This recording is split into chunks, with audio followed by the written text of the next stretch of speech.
Hey y'all, welcome to the channel that brings you multi-dimensional content, which means that the readings are from a broad and expansive point of view and that they're not for a specific time, but should resonate with you whenever you come across them.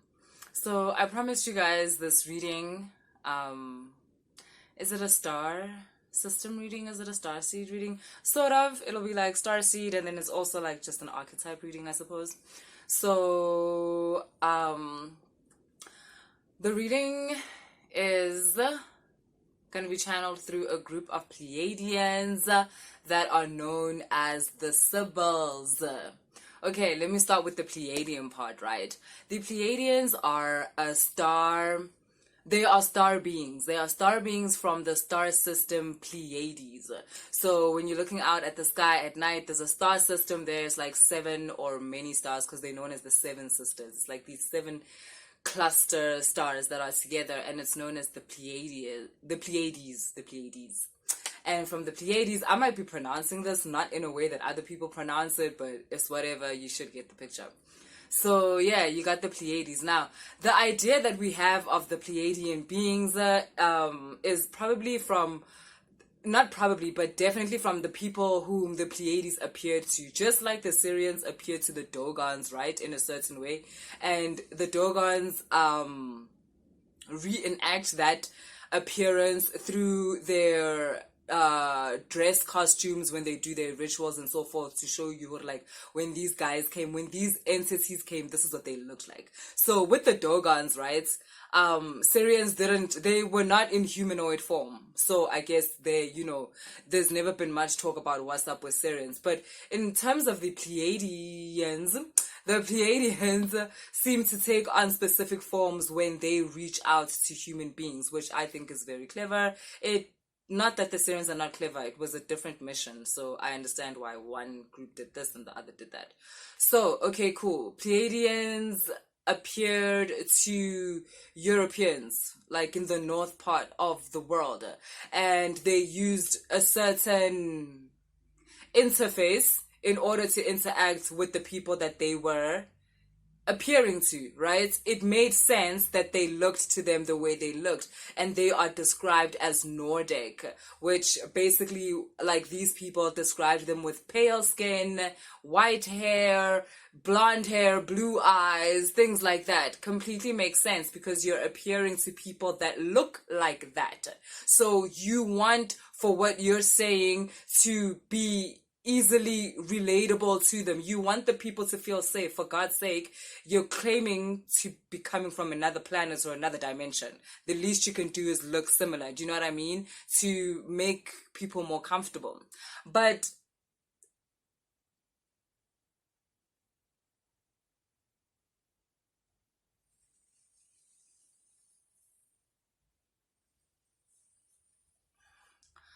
Pleiadians, whether they are humanoid or not humanoid, even if they are humanoid, which means to say that they have a human-like body, it's not going to be the same. The same way Earth people are not all the same way Pleiadians are not going to all be the same. So now we have this idea that these people saw Pleiadians and Pleiadians look like that, and that was it. Now what people don't know is that Pleiadians have appeared to people throughout time and space, throughout history, in different forms, relating to the people that they're appearing to, in order, like I said, to make their mission just more simple, right? To make themselves easily more relatable to the people. And then to the people that were in Africa, these beings, these entities appeared in northern Africa, in Egypt, as the Sybles. And they were prophetesses or high priestesses in the order of Ma'at. And they always appear as women. They have this feel of, oh yeah, that's interesting actually. I just remembered the Bene Gesserit in Dune. That's the Sybles. The Bene Gesserit in Dune are the Sybles. Or, I'm not saying they are the Sybles in the movie. I've explained this. You guys get what I'm saying. I'm just saying they represent that idea. They represent that concept.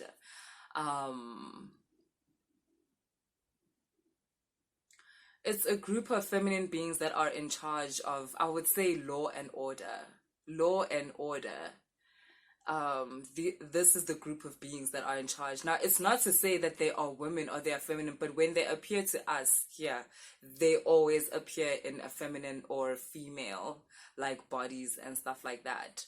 And yeah, it's about order, it's about law, it's about discipline. What do I mean by law?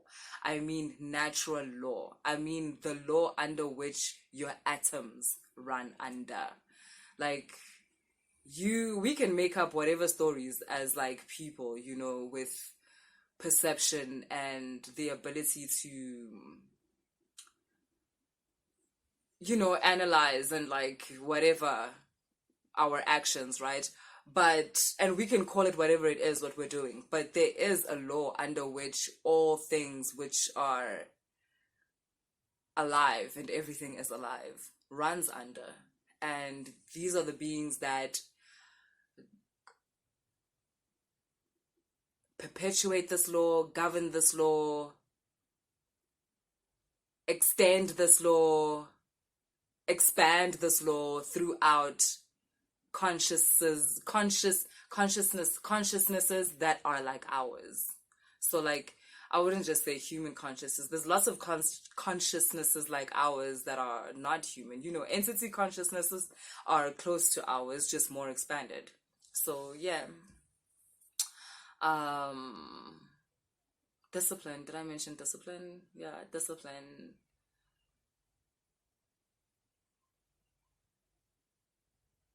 These are the beings where if you sign up for this journey and say, I just actually realized that a friend of mine has one of the Sybles as an entity, like that walks with her. Like, I'm like, oh shit. Okay, because you know sometimes you like the entity that you work with is actually quite advanced, so it's gonna take a while for you to understand its nature or even you know anything about it. So it's gonna teach you about it in levels. It'll be like it'll start with you know showing you, let's say, even images. For instance, I'm so sorry I'm using you as an example, but I have to because I can't think of another one. So for example, you'll get like an image, like a mother image, let's say, right? Like where I'm telling you how, oh, there's an ancestor, there's a grandmother or a mother that's out here looking out for you, right? Now, it actually might not be a grandmother. It's an entity that's working with you, but it's still trying to explain to you its nature and how it relates to you and how it's going to help you and so forth. So it gives you the image of mother. It's trying to tell you that I nurture you. I make sure that you have everything you need. I teach you how to go about the world. That's what mothers do. Mothers teach us how, you know, to live, how to swim, how to bath, how to hunt, how to eat, what to eat. That's what mothers teach us. So this entity, it might not be your grandmother at all, but it's telling you, it's giving you clues as to what the functions that it performs in relation to you. Okay, cool. Then as you grow your consciousness and you grow your education and your understanding, it starts to expand the explanation to you. That so now maybe it starts showing you pictures of like Xena, the warrior woman, whatever, Nandi, you know, like the queen mother. And then now it's trying to show you that, okay, cool, so I nurture, right? But I do more than nurture. I know how to speak God into a person. I can make you into the greatest of all time. I can make you the best in your field. I can, while nurturing you, while growing you. That could also be to make you understand that even if the lessons that I teach you are hard, just know that it is for you. I'm growing you. In the end, this is for you, right? And then that extends and it starts showing you, what can it show you? It can show you, okay, like Mother Mary, for instance, and it starts showing you like, okay, at this part, or maybe now that's even another entity, y'all, that's coming to want to work with you, and it shows you that, okay, I have mother aspects, like I'm like a prayer warrior or something like that, right? I really know how to turn words into actions. When I speak over something, like something happens, you know, something like that.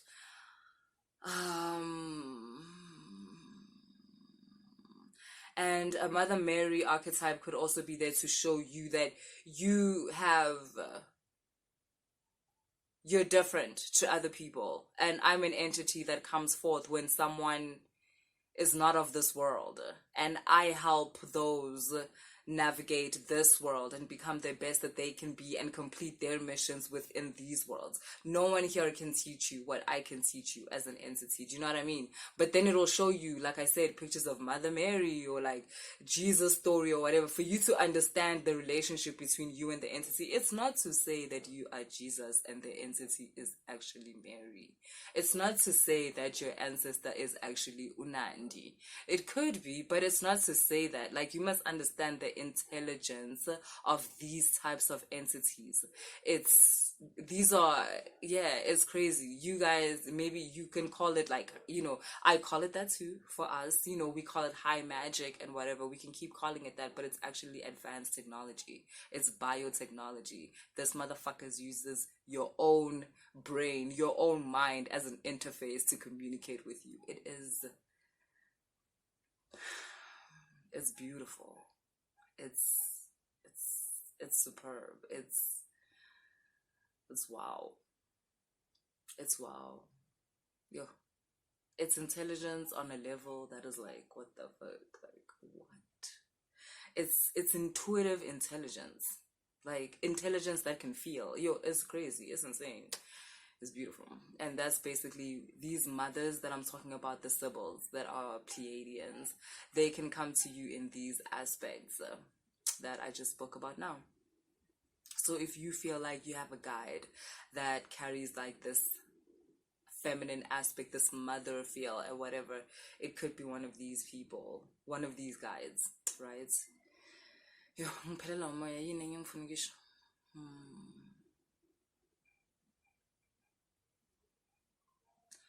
they're strict. I won't even lie to you. These guys are strict. They are not cruel. They are not harsh, but they are serious about their duty towards you. I showed you what those guys are.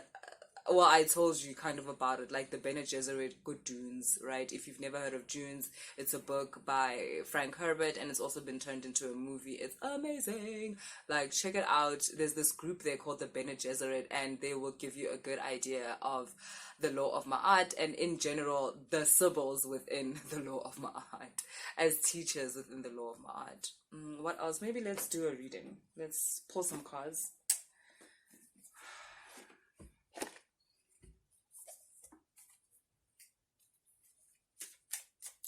So I'm just going to pull, what I'm going to do is like messages from this group of entities to you guys that seem to walk with these entities, or just seem to have them, whether it's in your peripheral, in your spiritual peripheral, or whatever. Or like, if you resonate, if you can relate.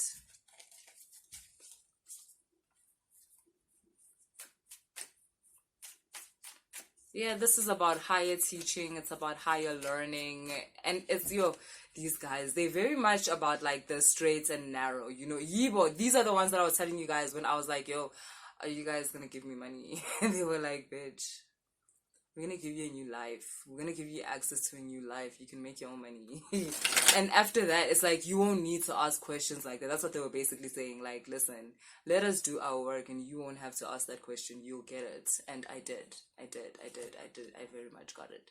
Because like I explained to you guys in the previous readings, they put me in such a place where after that, entities were attracted to me. Like, to be like, yo, what up? You want to work together? Can we do this? What's up? So, yeah. They put me in a place where I was able to discern. They put me in a place where I was able to stand on my own amongst entities and not be afraid of like being duped, or just being afraid in general, like being afraid of the dark. They put me, yes, that's what they did. They removed the dark. Like, the dark is no longer like that to me. I can walk within the shadows, within the dark, without being scared. They removed that veil that made me afraid, because it made me think that I was separate from this darkness. Like, nah. They educated me. They expanded my awareness. Yeah. They connected me to my own power. I don't know what to tell you. Like, they connected me to my own power. Yeah. Yeah.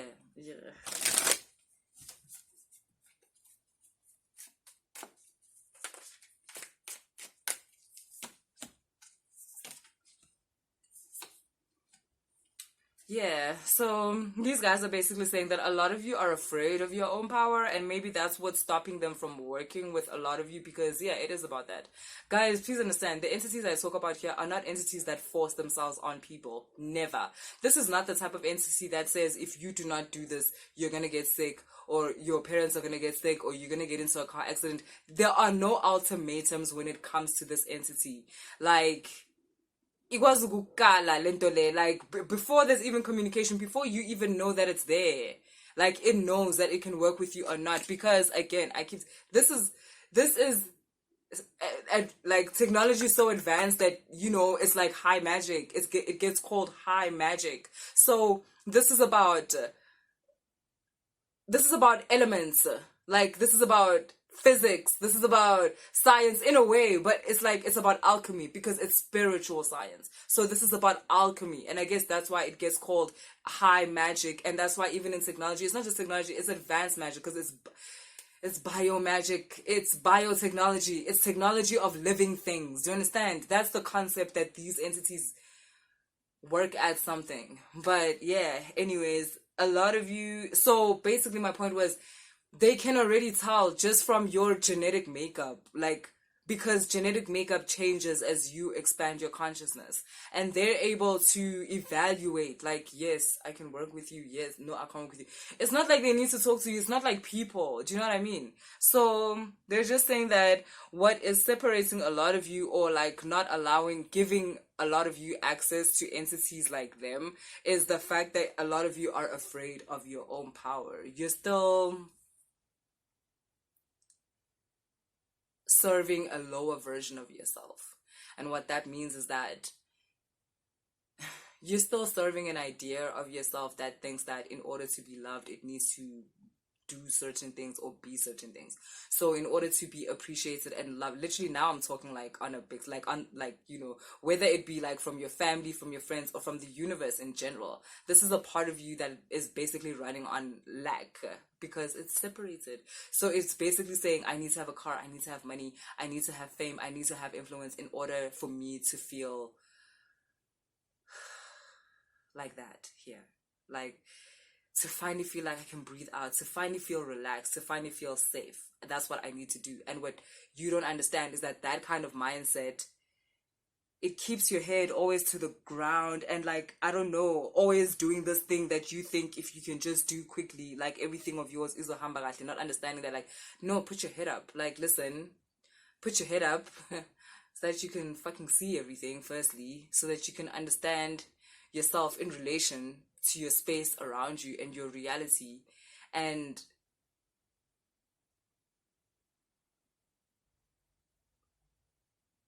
practice actions that expand your consciousness, like expand your idea of yourself, so that you can understand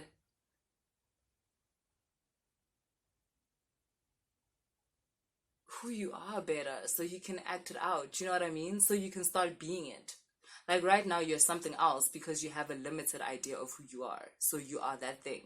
You have this idea of what you are, and therefore you're acting from this. And it's not much, isn't it? Like, this is being trapped.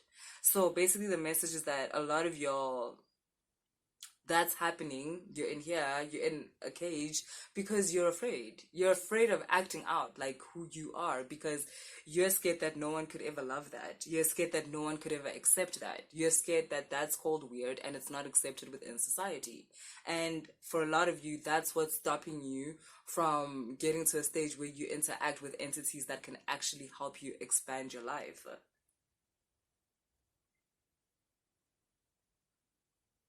Some of you know certain things about starseeds and about star systems that you have never told anyone or whatever, because you're scared that that's going to be weird. You're scared that that makes you a weirdo.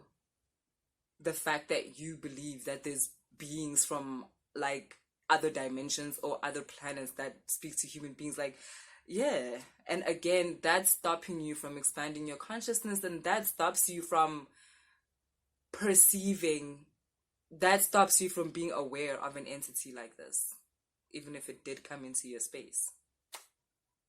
Yeah, you need to shed your old skin. You need to shed your old beliefs about spirituality. You need to shed your own beliefs about acquiring abundance, about building wealth, about building prosperity, about building your life, because there's certain ideas around that are stopping you. They are the ones that are blocking you from attracting these kind of entities. You have limited ideas about wealth, about accumulation of wealth, about you in relation to wealth. So it's either you believe you don't deserve it, or like your kind of people will never get that kind of thing, something like that. There's just ideas that you have, and because people don't understand that ideas are structures in the mind. They, like, an idea can be a wall that stops an entity from interacting with you.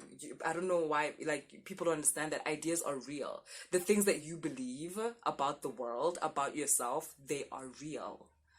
And they either attract certain things to you or they repel certain things to you, right? If you believe that you're not like good enough and you always need to hustle and like struggle for that which you need, then entities that are about things being more easy, about there being less resistance in life, they're not going to attract themselves to you, because you're not going to see them, because in your life is programmed with, it's only real if it's hard.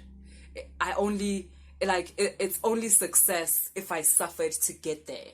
So then the entities where you don't suffer to get there, the entities that get you there through, let's say, pleasure and expansion, they don't attract themselves to you, because that's not what you want. You want the entities that create challenges in order for you to feel success, because that's the only way you feel success. That's how you've programmed yourself. That's how your community has programmed itself. So you need to reprogram yourself if you want. Because sometimes you are cool with the fact that I only feel like I've achieved something if I struggled for it. Sometimes that's just, like, that's how you're wired, and that's how you want to stay wired. But some people don't want that anymore. Some people don't want to reach their success through challenges anymore. They want to reach their success through learning, through education, but not so much through the challenges, you know? Like, and yes, because you can reach a certain stage through pleasure. The jungle gym can be pleasurable, but you have to understand that there's some people who the mind says the jungle gym has to be hard, it has to be painful, and therefore it will be, because those are the entities you're attracting to you. It's fine. It's the entities that eat the pain and the sadness and the depression, and there's nothing wrong with that. I want to keep saying that there's nothing wrong with that. Like, it's choice. But there's also entities that eat joy. There's entities that eat laughter, that eat pleasure, that eat certain experiences that are not hard, but feeding them those experiences, they then help you towards your success. So we're all getting to the success, we're just not getting there the same way, and you can choose how you get there when you expand your consciousness enough to allow you to choose. When you ground yourself enough within yourself, within what you guys call God, when you ground yourself enough in that idea, then yeah, you can choose. So that's what I have for you guys from the Sybles. I hope that resonated. More than that, I hope you enjoyed that. I know that resonated. I hope that you enjoyed it. I hope that you enjoyed the resonance. So I'm clearly in a good mood, guys. It's my birthday, that's why. So anyway, like, subscribe, share, and if you want to book a reading, all the information is in the description box.